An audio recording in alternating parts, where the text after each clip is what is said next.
අද පාඩම තමා බිලින් චට්නි එක. අපේ මුල්ම පාඩම තමා පාඨමාලාවේ. බිලි චට්නි මේ කාලේ නම් බිලි බහුලවම ගන්න හොයාගන්න තියෙනවා. ඉතින් මේ සැරේ මට නම් තිබ්බේ බොහොම ටිකයි. ඉතින් දැන් පාඩමට අවශ්‍ය ප්‍රමාණය තිබ්බයි නිසා මම හිතුවා ඉස්සෙල්ලාම ඔයගොල්ලන්ට බිලි චට්නි එකේ පාඩම කරනවා කියලා. ඒක අපි හොඳට සිද්ධ කරගෙන හොද ගන්න ඕනේ. බිලි කැඩපුවාම තියෙනවනේ ටිකක් කළු පාට රේණු වගේ අන්න ඒ ටික අයින් කරලා හොද ගන්න ඕනේ. මට අද තිබ්බේ බිලින් ටිකයි පාඩමට අවශ්‍ය ප්‍රමාණයට ඒ ඇති. ඉතින් හොදලා ඉවර වෙලා මේ වගේ වතුර සීදෙන්න තියලා හොඳ පිරිසිදු සර්වියට් එකකින් පිහිද ගන්න ඕනේ. මොකද දන්නවද මේ පිහිද ගන්න වතුර තෙත හිඳුනහම පස්සේ අපිට කාලයක් තියාගන්නනේ අපි දැන් මේක හදන්නේ. තෙත පොඩ්ඩක්වත් තියෙන්න බෑ. දැන් මම නම් ඉස්සෙල්ලා මේ ටික පිහිදලා චුට්ටක් කවුවෙත් තියලා තමා ගන්නෙ. අරගෙන මෙන්න මේ වගේ කෑලි වලට කපා ගන්න ඕනේ. දික් අතට තීරු කපා ගන්න ඕනේ බිලින් ටික. මෙහෙම හොඳට වතුර සීරුණාට පස්සේ තමයි අපි පිහලා අරගෙන තීරු කපා ගන්න. මේක කාලයක් තියාගන්න ඕන දෙයක් නේ. ඒ නිසා ඒ වුණාට මේක නම් හැදුවෙන් පස්සේ තියාගන්න බෑ. ඒ තරම්ම රසයි. හරි ගස්සලා බලන්න. ඉතින් මේ කපාගත්ත කෑලි ටික අපි මැටි හට්ටියකට දානවා. මේ වගේ දාලා ඉවර වෙලා අපි ඒකට ලුණු චුට්ටකුත් එකතු කරනවා.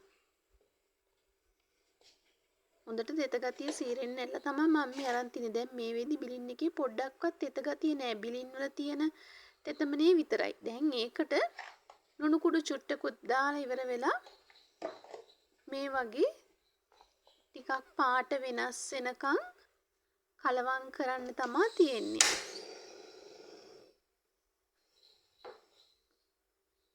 අපිට වේලලා ගන්න කාලයක් යනවනේ. බිලින් චට්නි එකට නම් වේලන්නේ නැහැ.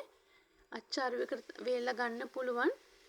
මේ වගේ ලිපේ තිබ්බයින් පස්සේ හැන්දකින් හොඳට පොඩි වෙන්නේ නැති වෙන්න පාට වෙනස් වෙන විදිහට කලවම් කර කර හැඳි ගන්නවා.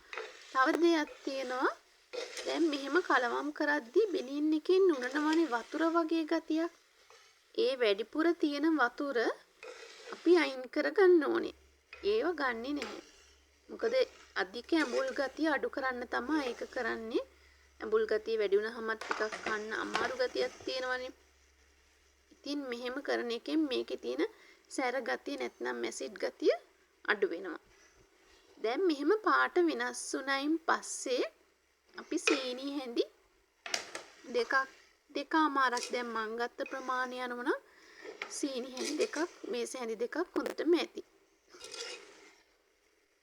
දැන් මේ සීනි දාලා ටිකක් වෙලා යනකොට පාට ටිකක් වෙනස් වෙන ගතියක් වගේ දැනෙන්න ගන්නවා.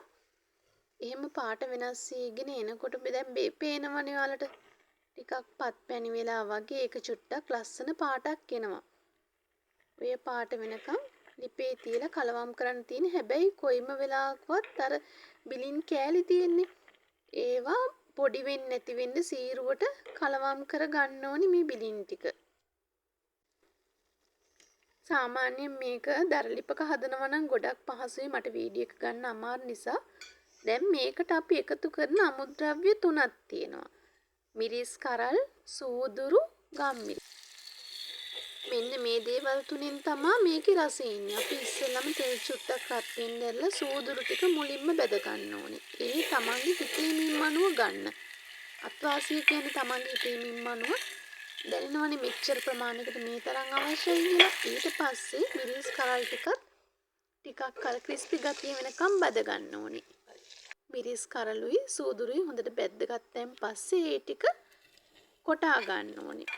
වාංගෙඩියකින් හරි ග්‍රයින්ඩර් එකකින් දාලා හරි කොටාගෙන ඒ මික්ස්චර් එක පේස්ට් එක අපි බැදගත්තු තෙලටම දාලා චුට්ටක් කලවම් කරනවා.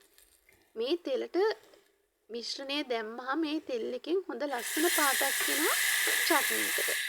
ඊට පස්සේ අපි කරන්නේ අපි අර කලින් අයින් කරලා තියාගත්ත චට්නි එක තියෙන්නේ. ඒ චට්නි එක මේ තෙල් එකට එකතු කරනවා. තෙල් මිශ්‍රණයට එකතු කරලා ටිකක් කලවම් කරනවා.